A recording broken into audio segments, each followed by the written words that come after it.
Hello class बच्चों, good morning.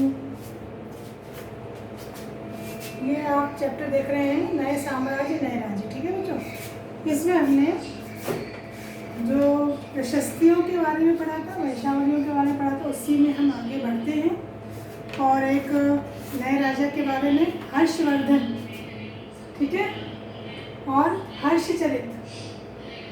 Harshvardhan जो है उत्तर भारत का एक प्रमुख यशस्वी राजा, जिसने आज से 1400 साल पहले शासन किया था। और इसके शासनकाल के समय जो उत्तर भारत में पूरा एक जुट था। इसकी मृत्यु के बाद कहते हैं फिर भारत जो है उसमें नए नए वंश आ गए थे और जो है भारत की स्थिति जो थी थोड़ा अलग तरह की हो गई थी, कई तरह के नए वंशों का उदय हो गया। तो हर्षवर्धन ने उत्तर भारत में बहुत जो है अच्छे तरह से शासन किया था। यहाँ पे हम बात कर रहे थे बच्चे प्रशस्तियों की, वंशावलियों की। तो हर राजा के दरबार में कोई ना कोई चित्रकार ऐसे होते हैं, गीतकार होते हैं, लेखक होते हैं, कवि जिसको अपन कहते हैं वो होते हैं। तो ये क्या करते थे, राजा के बारे में जो है उनकी प्रशंसा के लिए लिखा करते थे, उनके राजपाट के बारे में, उस राजा के परिवार के बारे में, उसके जीत का, उसका युद्धों का वर्णन जो है वो किया करते थे। तो हर्षवर्धन के दरबार में एक कवि थे माणभट्ट। इन्होंने हर्ष के जीवन के बारे में अपनी जो संस्कृत में इन्होंने रचना लिखी थी, हर्षचरित। हर्ष का मतलब होता है आनंद, ठीक है। हर्षचरित इन्होंने इनकी जीवनी लिखी थी। इस जीवनी में, इस वंशावली में इन्होंने हर्ष के बारे में पूरी जानकारी, ठीक है, उनके राजा बनने का वर्णन, उनके कुछ परिवार के बारे में जानकारियाँ जो है वो दी थी। तो यह भी देखा गया इतिहास में कि राजाओं के काल में विदेशी यात्री भी आया करते थे। कई चीनी यात्रियों का भी वर्णन है, वो भी यहाँ आते थे तो अध्ययन करने के लिए आते थे। उस समय जिस राजा का शासनकाल होता था, राज्य होता था, उस राज्य के बारे में वो अध्ययन करते और उसको अनुवाद करते थे अपनी भाषा में और उसके बारे में बताते। तो हर्ष के समय में भी जो है च्वेनसांग, जो एक चीनी यात्री है, उसने भी अपने जो रचनाएं लिखी हैं, जो उसने अपने ग्रंथ लिखे, उसमें हर्षवर्धन के बारे में बताया। तो हर्षवर्धन जो है उसके पिता, ठीक है, और इनका एक भाई, मतलब दो बेटे थे। हर्षवर्धन दो भाई थे, उनकी बहन भी थी। तो इनके पिता के जो मृत्यु के बाद इनका जो बड़ा भाई है वो शासक बना। उस बड़े भाई की भी हत्या कर दी गई थी, उसका इन्होंने बदला लिया और फिर इन्होंने अपनी बहन को भी खोजा, ठीक है, बहन को लेकर के आए वो अपने साथ में। तो इन्होंने जो है बंगाल पे भी आक्रमण किया, मगध पे भी जीत हासिल की, ठीक है।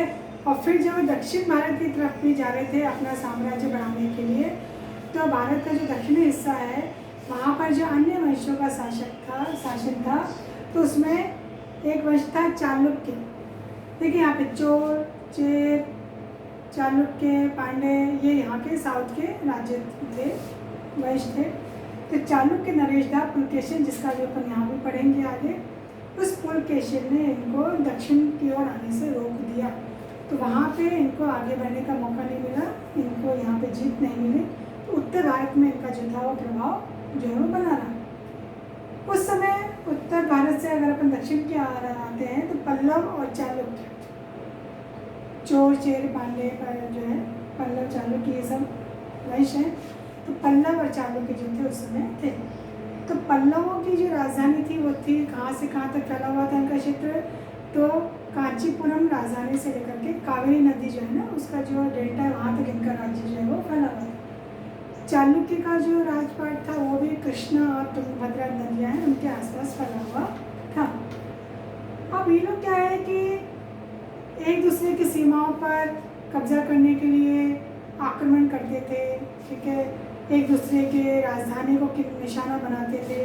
तो ऐहोल जो थी ये चालुक्यों की राजधानी थी, एक व्यापारिक केंद्र भी था, व्यापार का जैसे केंद्र होता है, व्यापारिक चीज़ें यहाँ पर होती हैं, और धार्मिक केंद्र भी बाद में बन गया था। इनकी राजधानी थी कांचीपुरम।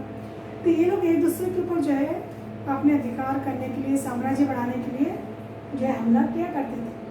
तो पुलकेशिन द्वितीय जो था यहाँ का चालुक्य वंश का एक पिता के राजा था, उसके दरबार में जो कवि था रवि कीर्ति, उसने इसके पूरे पीढ़ियों के बारे में, पुलकेशिन द्वितीय के बारे में वर्णन किया। उसी में इन्होंने बताया कि पुलकेशिन ने किस प्रकार से हर्षवर्धन को यहाँ इनके राज्य में आने से जो है वो रोका था। और फिर इन्होंने जो है हर्षवर्धन ने जो हमला किया था उसको रोकने का इन्होंने प्रयास किया। बाद में फिर कहते हैं कि चालुक्य नरेश इसने पुलकेशिन ने कांचीपुरम पर भी हमला किया था। तो उस समय जो वहाँ का राजा था उसमें कांचीपुरम का जो महल था, किला था, जो भी वहाँ पर इसको छिपना पड़ा। तो इस तरह से ये अपनी जो साम्राज्य को बढ़ाने के लिए एक दूसरे पे हमले जो वो किया करते थे।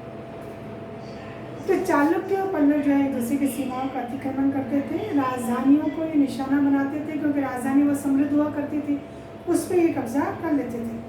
तो पुलकेशिन के बारे में जो प्रशस्ति लिखी थी वो रवि कीर्ति ने लिखी थी, और इसके जो है प्रशंसा इसके माध्यम से पता चलती है, इनके लेखों के माध्यम से, इनके ग्रंथों के माध्यम से। तो रवि कीर्ति ने जो इनकी प्रशंसा की, इसके अनुसार इन्होंने कहा कि पुलकेशिन ने पूर्वी और पश्चिमी दोनों तटीय इलाकों पे अपना अभियान चलाया, हर्ष को आगे बढ़ने से रोका। ठीक है, पुलकेशिन द्वितीय ने पल्लव राजा के ऊपर भी आक्रमण किया। यहाँ पर जो भी मैंने बताया, पल्लव राजा को फिर अपना जो है बचाव करना पड़ा, छिपना पड़ा, कांचीपुरम जो है वहाँ की दीवार के नीचे शरण लेनी पड़ी। दोनों जो है ये लड़ाइयाँ आपस में लड़ते थे। लड़ाइयों में क्या होता है, दोनों पक्षों का ही नुकसान होता है। आपको पता है जब लड़ाइयाँ होती हैं तो जब कोई दोनों लड़ते हैं तो दोनों ही थक जाते हैं, दोनों ही की बहुत ज़्यादा स्थिति खराब हो जाती है, क्योंकि दोनों को ही नुकसान होता है। तो दोनों ही पक्ष जो थे बहुत दुर्बल हो गए थे, लगातार लड़ाइयाँ लड़ते और थक चुके थे। ठीक है, और यहाँ पे इनकी जो विजय थी वो ऐसा नहीं था कि बहुत लंबे समय तक रही, क्योंकि इनको दोनों को भी हरा दिया गया था बाद में। इन दोनों को हरा दिया गया था, इन दोनों के द्वारा राष्ट्रकूट और चोल, ये दो वंश जो थे, इन्होंने इन दोनों वंशों को हरा दिया था। इस तरह से लोग क्या करते थे, राजा महाराजा उस समय अपने विस्तार करने के लिए, साम्राज्य को बढ़ाने के लिए अन्य राज्यों पर आक्रमण करते थे। तो ये जो राज्य हैं इनका काम कैसे चलता था, इनके पास पैसा कहाँ से आता था, कैसे अपना कामकाज करते थे, क्या व्यापार की स्थिति थी। तो सबसे ज़्यादा जो ज़मीन होती थी बच्चे, उसके ऊपर टैक्स लगाया जाता था। तो भूमि कर जो था बहुत ज़्यादा महत्वपूर्ण होता था। गांव होते थे यहाँ पे, और फिर धीरे धीरे धीरे यहाँ पर इन्होंने अपने साम्राज्य को बढ़ाने के लिए कई कदम उठाए।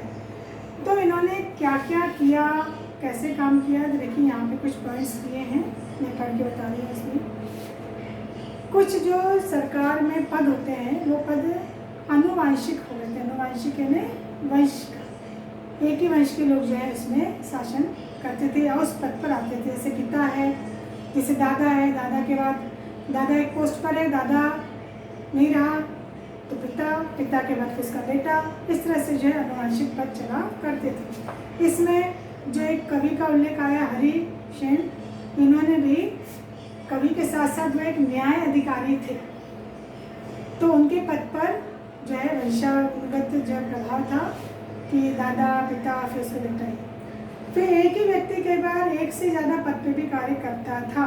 जैसे हरिसेन की हमने बात की, वो एक न्याय देने वाले अधिकारी भी थे, साथ के साथ वो एक मंत्री भी थे, और युद्ध और शांति के विषय में कोई डिसीजन लिए जाते थे उसका भी ये कार्य देखते थे। तो कई बार एक ही व्यक्ति कई पदों पर रहता था। फिर स्थानीय जो प्रशासन था, गांव का जो वहाँ पे काम होता था, यहाँ पे भी बहुत सारे प्रमुख व्यक्ति थे। देखिए कौन कौन थे, जैसे अभी अपने यहाँ बैंक होते हैं ना, तो इस तरह से वहाँ पर भी ऐसे धन से संबंधित जो एक पद होता था। नगर श्रेष्ठी, शहर का व्यापारी, ठीक है, फिर व्यापारियों का जो एक पूरा दल जाता था, काफिला, उसका भी एक नेता होता था, क्योंकि पैदल पैदल या ऊँटों पे या जिस तरह से भी साधन मिलता था ये जा कर के और अपना व्यापार करते थे। शिल्पकार भी होते थे, कई प्रकार के यहाँ पे लिपिक भी होते थे। तो राजा की कुछ नीतियाँ होती थी, अपने परिवार के जो लोग हैं जिनको मुख्य पदों पर बिठाया गया है वो राजपाट संभालते थे, कहीं के राजकुमार भी होते थे। तो ये जो है इस तरह से प्रभावशाली लोगों के द्वारा अपना राज्य जो है वो चलाया करते थे। सेना भी हुआ करती थी इनके पास, राजाओं के पास। अब सेना में आपने देखा होगा कहीं फिल्मों में या किसी सीरियल में, पैदल सिपाही भी होते हैं, घुड़सवार भी होते हैं, हाथी पे भी बैठते हैं, मतलब युद्ध में सेना में हाथी भी होते हैं, रथ भी होते हैं। तो इस तरह से जो है सिपाही हुआ करते थे। और सेना का एक सेनापति होता है, सेना नायक, उसके निर्देश का पालन जो है वह सेना करती है। और ये जो सैनिक होते थे या सेनापति, ये राजा को सलाह भी दिया करते थे। उस समय जो सेना नायक होते थे इनको कोई वेतन, ऐसा नियमित वेतन नहीं मिलता था। कई बार वेतन की जगह पे इनको कोई उपहार के स्वरूप में कोई चीज़ दे दी जाती थी, ठीक है, या कोई भूमि जो है वो उसका दान दे दिया जाता था। ये जो है राजा की सेना की देखभाल भी करते थे, घोड़ों की देखभाल भी कर रहे हैं, भूमि से कर भी वसूल किया करते थे। तो कहीं कहीं ये युद्ध के लिए हथियार भी जुटा रहे हैं। और कहीं कहीं पे राजा जो होता था उसका एक जो पद होता था उसके बाद में सामंत का होता था। तो कई बार सामंत बहुत शक्तिशाली होते थे तो राजा उनको ही सारी जिम्मेदारी दे देते थे। तो कई बार तो बल्कि राजा से ज़्यादा शक्तिशाली हो जाते थे, राजा कई बार शासक जो है दुर्बल भी हो जाता था। तो ऐसे समय में जो सामंत होते थे वो राजा का राजपाट भी जो अपने कब्जे में कर लेते थे। तो इतना हमने आज पढ़ा हर्षवर्धन के बारे में, चारणों के फलों के बारे में, और कुछ राजाओं की जो प्रमुख पद की स्थितियाँ हैं और राजा की सेना। आगे हम पढ़ेंगे बच्चों दक्षिण भारत के बारे में। वहाँ पर कुछ सभाएँ हुआ करती थी, उससे संबंधित कुछ कथाएं हैं, उसका भी हम जिक्र करेंगे। तो हमने मुख्यतः आज उत्तर भारत में हर्षवर्धन के बारे में चर्चा की, ठीक है।